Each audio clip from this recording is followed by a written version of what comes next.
ao Dia do Idoso. Quem aqui é idoso? Poucos levantaram as mãos. Quem aqui tem mais de 60 anos? Ah! Diferença. A gente sempre tem isso, né? Eu confesso, eu vou fazer 51 anos daqui a alguns dias, né? Vou completar 51 daqui a alguns dias.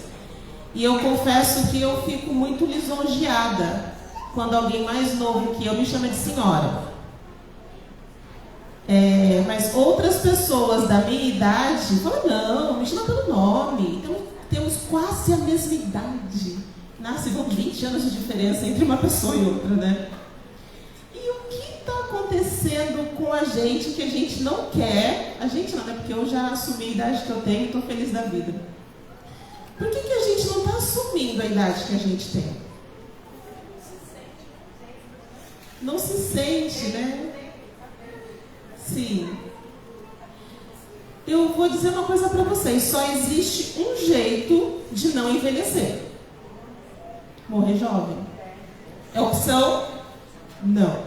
E eu louvo a Deus por todos esses daqui. Eu louvo a Deus por vocês. Porque isso mostra quantas bênçãos a gente pode contar. Então vamos parar de contar os anos, né? Olhar para a identidade já de verde está ficando amarelada, né? E vamos começar a contar as bênçãos. Porque na nossa cultura, no Brasil, nós não valorizamos, não somos ensinados a valorizar, bom, agora eu vou ter que usar as palavras, o mais antigo, o mais velho, o idoso, a pessoa idosa, o de mais idade, da maturidade. Vocês viram quantas palavras tem para definir a pessoa acima de 60 anos? De acordo com a lei, a gente não pode chamar de velho, tem que chamar de pessoa idosa. De acordo com o Estatuto do Idoso, é assim que nós temos que falar. Mas vocês já perceberam que a criança a gente chama de criança? O adolescente é adolescente. O jovem é jovem. O adulto é adulto. Acima de 60 é o quê? Idoso, pessoa idosa, de mais idade, maturidade. A gente não está querendo assumir, mas a gente está envelhecendo. E eu louvo a Deus por isso, porque aos 29 anos eu tive um diagnóstico que eu não iria passar dos 40 anos. Eu viveria só até os 40, eu já vou fazer 51. Cada ano para mim é uma vitória. E eu já quase morri 6 vezes. Diz que o número 7 é da perfeição, né? Então eu já estou vivendo no ano da graça, no ano do jubileu. Mas só Deus sabe isso. Mas, gente, envelhecer é um privilégio que poucos alcançam. Que maravilha! 63 anos de casados. Vocês são, assim, abençoadíssimos e são exemplos para nós de devoção de um ao outro, de vida, de companheirismo, e estão aqui louvando ao Senhor juntos. Essa é a maior graça que a gente pode ter. Uma vida com Deus, como a irmã mesma falou, 40 anos na casa do Senhor. Olha que bênção, gente. Que maravilha isso. Ah, nós temos aqui essa amareladinha aqui? Aqui, a gente. Olha a história aqui. Gente, isso é história. E nós temos que aprender a valorizar a história. Eu não sei quanto a vocês, mas eu fui criada dentro da máquina de costura da minha avó, brincando de carrinho enquanto ela costurava. Tenho essa lembrança maravilhosa. Como eu amava estar com a minha avó. Sempre. E minha avó muito católica, e na hora de rezar o terço, ela reunia todos os netos. Eram 4 meninos e eu de menina. Os meninos dormiam e eu queria dormir, ela não deixava, porque as meninas tinham que perseverar na oração. Pensa que eu queria ter nascido menina nessa hora. Mas não, tinha que estar ali com a minha avó. Minha avó foi me ensinando, eu tenho maravilhosas recordações. recordações com a minha avó. E hoje nós estamos vivendo um contexto de envelhecimento completamente diferente do que foi no tempo dos nossos avós. Vocês percebem isso, a diferença de como era antes e como é hoje? Eu sou avó, tenho uma neta de 10 anos. Mas a minha avó, na minha idade, ela tinha um aspecto completamente diferente. Porque a concepção de envelhecimento daquela época era: nasci, cresci, reproduzi, trabalhei, envelheci, agora meus netos estão criados, ou já chegaram, agora o que eu tenho que fazer? Esperar a morte chegar. Hoje em dia é assim? Não. Hoje em dia, pela graça de Deus, primeiro, a expectativa de vida aumentou. Mas sabe por que aumentou a expectativa de vida? Por conta do despertar para o cuidado com a saúde. E isso, nós temos aí mais de 100 anos de culpa no cartório da Igreja Adventista, porque a gente prega a saúde há mais de 100 anos. E o mundo está ouvindo isso, e pós-pandemia está ouvindo mais ainda a respeito da saúde e dando mais importância ainda para os remédios naturais. Nós estamos vivendo uma onda de polaridade. Então os idosos de hoje não são como os idosos de antigamente. É só você dar um Google, coloca aí, idosos fitness. Gente, o que tem de idoso fitness? A gente fala, justo na minha vez de ser velhinho, né? Não vou ser velhinho, justo na minha vez de ser velhinho, vou ter que ser fitness. Mas na verdade, irmãos, é que a maturidade, vamos dizer assim, vem para todos, pela graça de Deus. Mas não é a idade que é o problema ou a questão, é o que você faz enquanto você está neste processo. Envelhecer é um processo. Dá para fazer algo diferente na maturidade?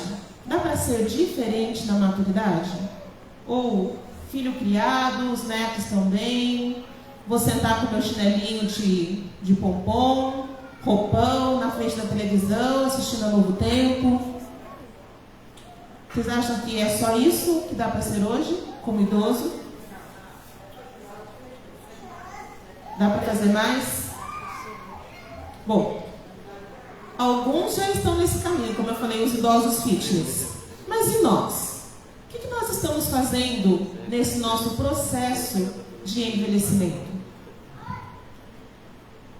A transformação na maturidade é um processo de desenvolvimento mental e emocional que resulta ou deveria resultar em maior compreensão, autodisciplina, responsabilidade e empatia, mas que também envolve adaptação a mudanças físicas e de papel social. Eu costumo dizer que o processo de envelhecimento, ou quando vira a chavinha do envelhecimento, é igual na adolescência. Quem tem filho adolescente aqui?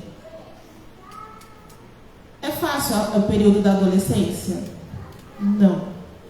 Não é fácil para os pais, não é fácil para os filhos, porque está tudo uma bagunça, na mente e no corpo do adolescente. Geralmente ele escuta assim, não faz isso, menino, você não é mais criança. Aí pronto, ele põe na cabeça dele, ele não é mais criança. Aí daqui a pouco, faz isso, porque você ainda não é adulto. Então, não sou adulto. É uma fase que o adolescente não sabe o que ele é. Ele não é mais criança, ele não é mais adulto. O corpo dele está em explosão de hormônios, desenvolvimento diferente de coisas cognitivas, emocionais e físicas que o adolescente não sabe. Ele não sabe lidar com isso. Aí vem a contrapartida. Vai chegando 55, 60, 65 anos, vira uma outra chavinha. A chave de que tudo que explodiu lá na adolescência agora está implodindo.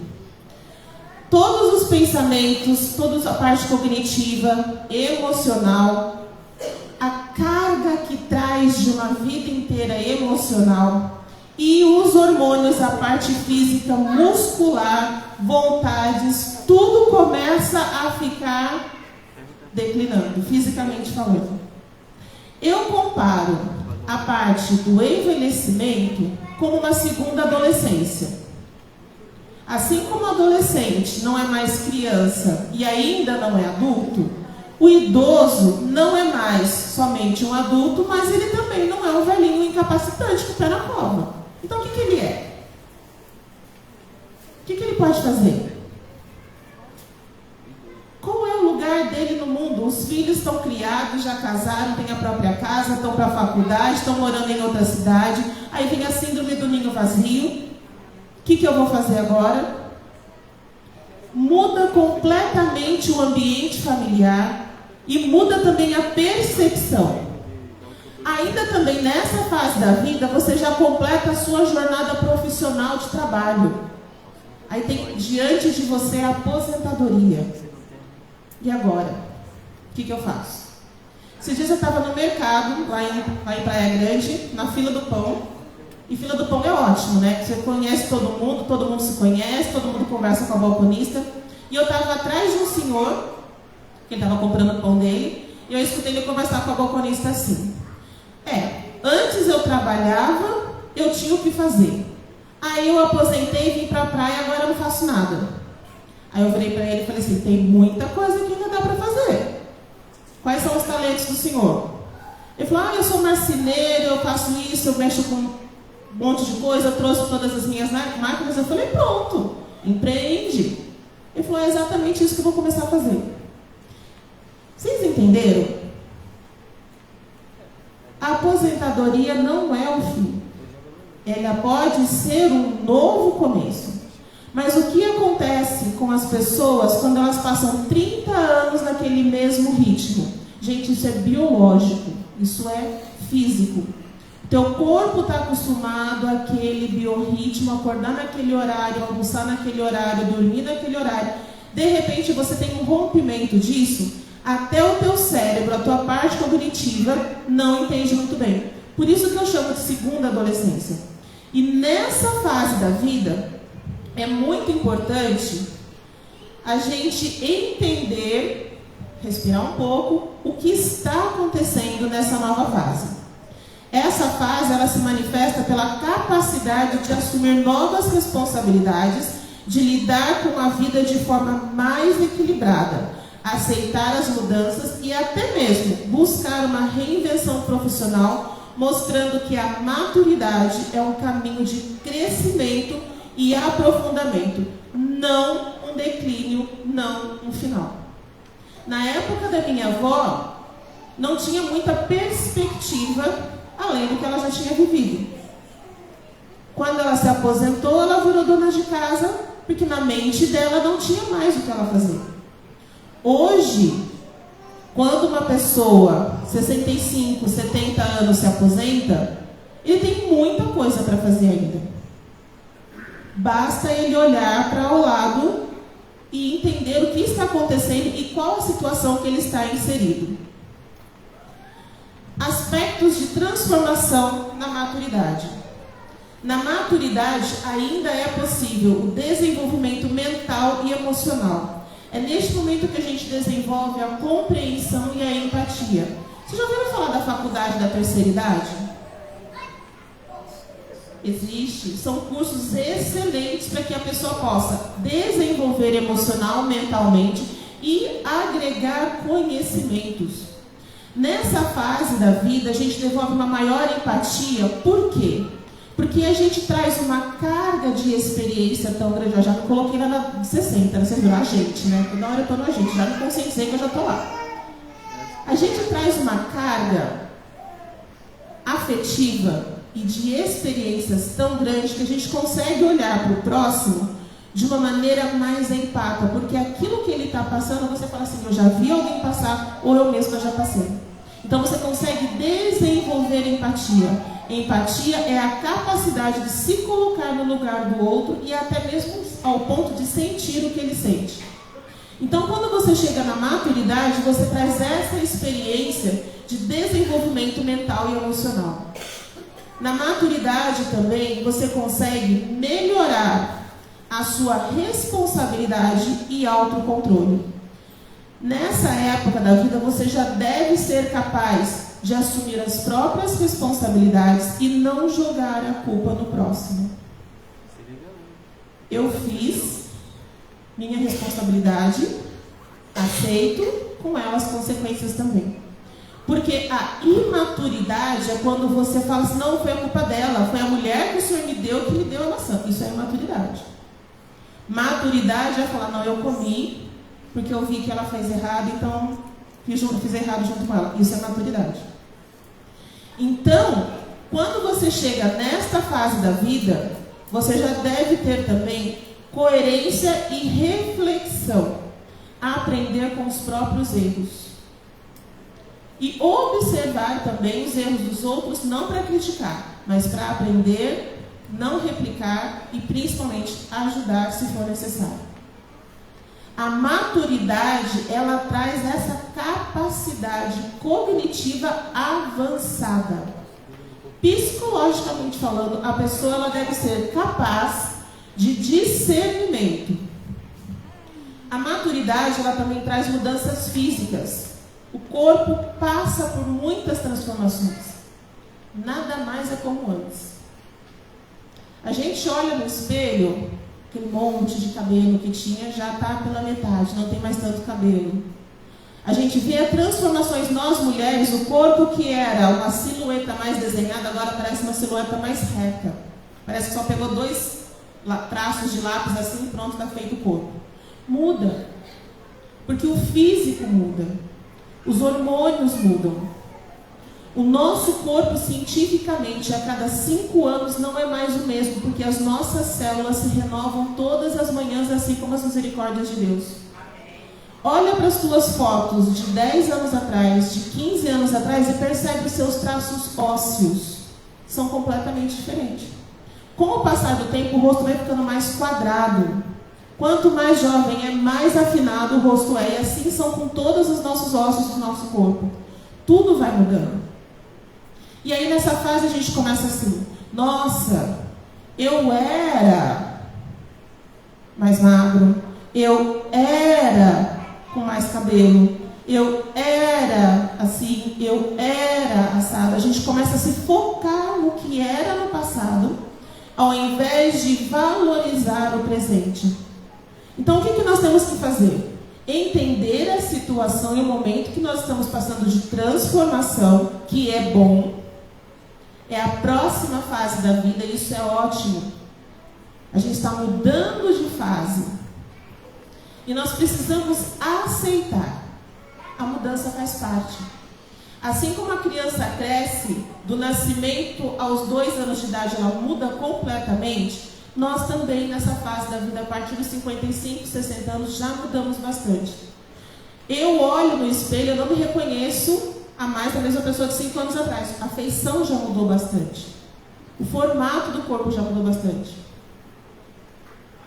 E a gente precisa entender que esta é a fase da vida em que nós estamos. Devemos aceitá-la e entendê-la como a melhor fase, porque nós estamos vivendo e estamos vivos durante ela. Mas também esse momento de mudanças físicas e emocionais também podem trazer novas oportunidades de desenvolvimento pessoal e profissional, caso você deseje. Desenvolvimento pessoal. Você vai atingir, através de conhecimento, o autoconhecimento e conhecimento das coisas ao seu redor, inclusive dentro do contexto cristão, você pode desenvolver melhor a sua mentalidade. Por quê? Porque os seus objetivos, o seu raciocínio, o seu foco, agora não é mais trabalhar, sustentar a família, criar filho. Agora você tem um outro foco. Você está vivendo um outro momento. E essa também é uma excelente oportunidade para que você possa estar desenvolvendo e encontrando algo melhor para você no momento que você está inserido. Esses são alguns dos aspectos mais positivos do envelhecimento e da maturidade. Até aqui vocês concordam ou discordam? Certo? Então amanhã vai estar todo mundo na Melinas lá comigo. Outro assunto, né? Já deixa pra lá.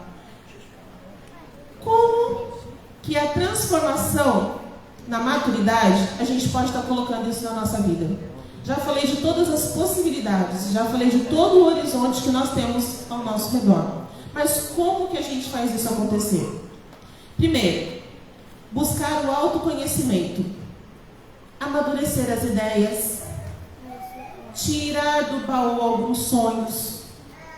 Sabe, aquilo que há 10 anos atrás não era possível, de repente agora pode ser possível. Você pode fazer viagens, aquela viagem do sonho. Você pode tantas coisas.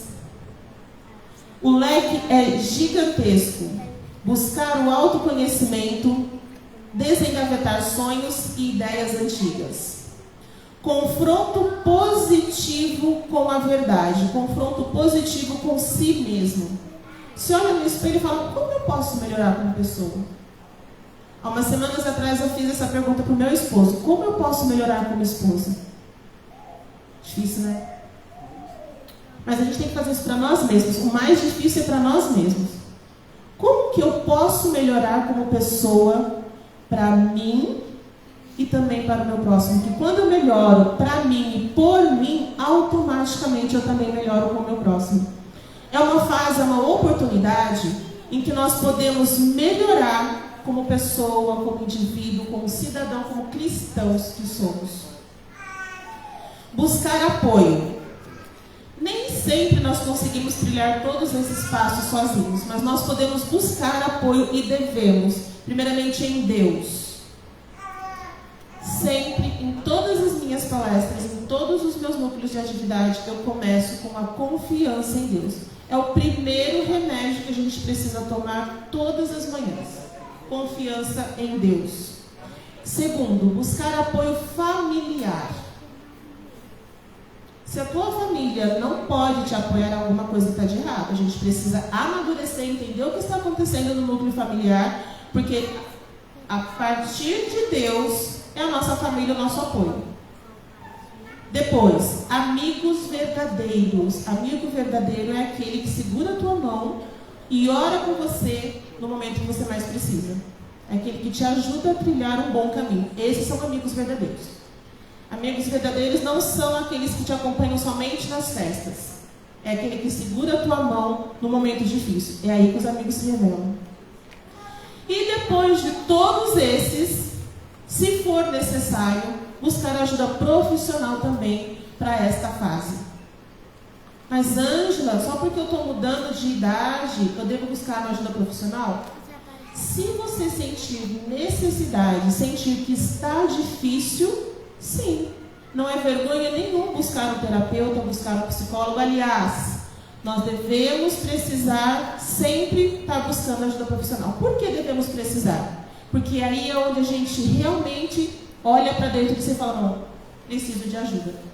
E às vezes um profissional, como o próprio nome diz, ele tem um olhar técnico que pode te ajudar, não mais que Deus, mas diferente da família, diferente também dos amigos. Não é melhor, é apenas diferente por ser um olhar técnico.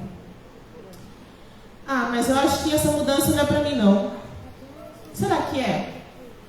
Será que a gente ainda consegue ter alguma transformação, alguma mudança de vida nessa altura do campeonato que nós estamos vivendo? Vocês acham que é possível buscar uma transformação? Sim? Então amanhã vamos te ver lá Manelinas, né? Brincadeira. Vamos ler alguns exemplos na palavra de Deus. Êxodo capítulo 7, versos 5 e 6. Quem achar pode ler, por gentileza. Êxodo capítulo 7, versos 6 e 7.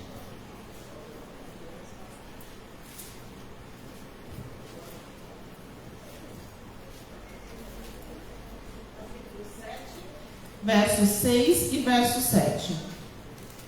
Assim fez Moisés e Arão, como o Senhor lhes ordenara. Assim fizeram. Era Moisés de 80 anos e Arão de 83, quando falaram a Faraó. Muito bem. Nós conhecemos bem a história do Êxodo. Nós sabemos que Moisés ele foi criado na corte de Faraó. Sabemos que Moisés, aos 40 anos, fugiu para o deserto. E lá ele viveu por 40 anos, quando Deus o chamou aos 80 anos. E Moisés deu toda aquela desculpa, tal, até que Deus falou para ele: tá, teu irmão vai com você. Os dois tinham 80 anos e respectivamente 83 anos quando eles começaram o ministério para Deus. Eu tenho 50 anos, quase 51. É tarde para mim? Na sua idade, é tarde para você começar alguma coisa para Deus e para você? Só que não parou aí a história deles. Teve lá todo aquele episódio com o faraó, todas as 10 pragas, o povo saiu do Egito, liberdade. Chegaram em Porta de Canaã, deu tudo certo? Não, o povo deu meia volta e ficou mais 40 anos peregrinando no deserto. 120 anos Moisés tinha quando Deus o tomou, quando ele faleceu. Mas a gente não para por aí. Vamos ler Josué capítulo 14. Josué capítulo 14.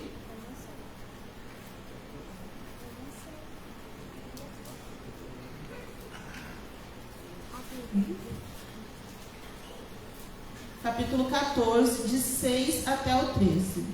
Quem achar pode ler.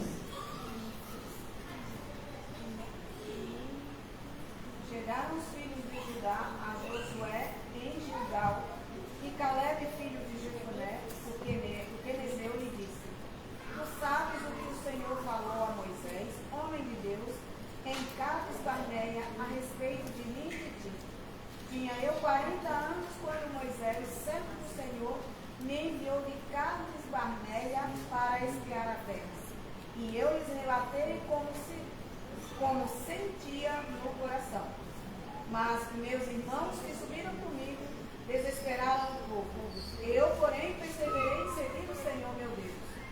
Então Moisés, naquele dia, jurou, dizendo: Certamente a terra em que puseste o pé será tua e de teus filhos em herança perpetuamente, pois perseveraste em seguir o Senhor meu Deus.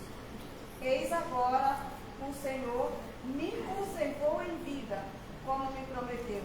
45 anos há desde que o Senhor falou essa palavra a Moisés, andando Israel ainda no deserto, e já agora sou de 85 anos. Estou forte ainda como no dia em que Moisés me enviou. Qual era a minha força naquele dia, tal ainda agora para o combate, tanto para sair a ele como para voltar. Agora, pois, dá-me este monte de que o Senhor falou naquele dia. Pois naquele dia ouviste que lá estavam os anaquins e grandes e fortes cidades. O Senhor, porventura, será comigo para o desapossar, como prometeu. Josué o abençoou e deu a Caleb, filho de Jefoné, Hebrom em herança. Portanto, Hebrom passou a ser de Caleb, filho de Jefoné, o quenezeu, em herança até o dia de hoje, visto que perseveraram em seguir o Senhor, Deus de Israel. Muito obrigada. Qual era a idade de Caleb quando ele foi espiar a terra? 40 anos. Qual era a idade de Caleb quando ele foi requerer para Josué a terra que tinha sido prometida para ele? 85 anos. E aqui ele fala que aos 85 anos ele tinha a mesma força e vitalidade de quando ele tinha 40 anos. E ele não pediu para Josué as planícies. Não, ele pediu a terra em que habitavam os gigantes. Porque ele tinha a mesma força, a mesma vitalidade e a mesma fé. Aí nós nos colocamos aqui no lugar de Caleb. Hoje, com a idade que nós temos, será que a gente ia pedir as cidades fortificadas com gigantes lá dentro para a gente poder ter como herança?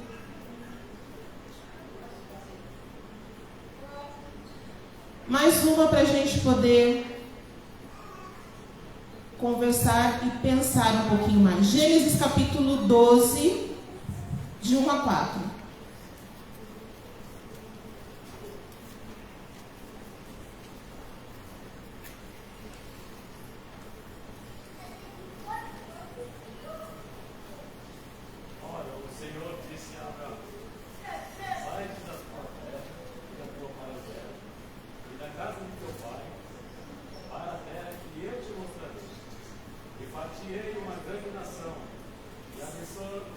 abençoar-te-ei e agradecerei o teu nome, e tu serás abençoado. E abençoarei os que te abençoarem, e amaldiçoarei os que te amaldiçoarem. E em ti serão benditas todas as famílias da terra. Assim partiu Abraão, como o Senhor tinha dito. E foi com ele. E era Abraão da idade de 75 anos, quando saiu de Arã. Obrigada. Irmãos, sempre quando eu ouvi as histórias de Abraão, Deus chegou para Abraão lá em Ur e falou para ele: sai da tua terra, do meio dos seus parentes e vai para o lugar que eu te mostrarei. A gente não imagina, já ele estava casado, então a gente imagina que ele devia ter uns 20 e poucos anos. Mas quando eu fui pesquisar e vi que ele tinha 75 anos, quando Deus falou para ele sair daquele lugar que ele estava e ir para um lugar que Deus preparou para ele, eu falei: uau! A gente acha que quando Deus chama, a gente acha que Deus só chama os jovens. A gente acha que Ele só chama as pessoas que têm mais instrução. A gente acha que Deus chama as pessoas que têm mais conhecimento, que têm mais experiência, que já conhecem determinado lugar, determinada ação, determinado departamento, quando a gente fala da igreja. Mas aqui, Deus estava chamando um idoso. Aqui foi um chamamento direto para um idoso e para uma idosa, porque se Abraão tinha 75, Sara tinha 65. E no decorrer de Gênesis, capítulo 17, capítulo 21, a gente vê toda a história de Abraão e de Sara. Abraão passou por situações onde Sara foi desejada por outros reis, porque ela era muito bonita aos 65 anos de idade e mais. Nós vemos que nessa mesma época, quando Deus fala que farei de ti uma grande nação, passa um pouco de tempo mais para frente, Deus visita pessoalmente a Abraão e fala que ele vai ter um filho. Sara dá risada e fala: imagina, na minha idade, ainda sou estéril. Mas lá no capítulo 21, verso 5, do mesmo livro de Gênesis, Gênesis capítulo 21, verso 5,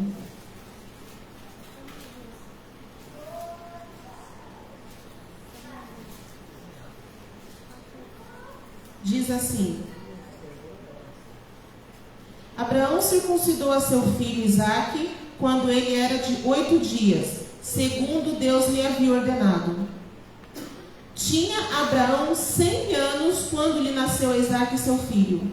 E disse Sara: Deus me deu motivo de riso, e todo aquele que ouvir isso vai rir juntamente comigo. Deus disse a Abraão que faria dele uma grande nação quando eles não tinham filhos ainda e quando Abraão tinha 75 anos.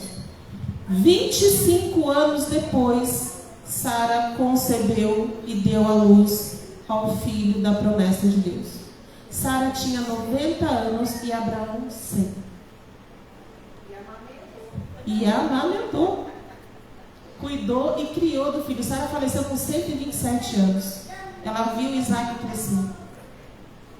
Então nós vemos aqui, irmãos, que não importa a idade que você tem hoje.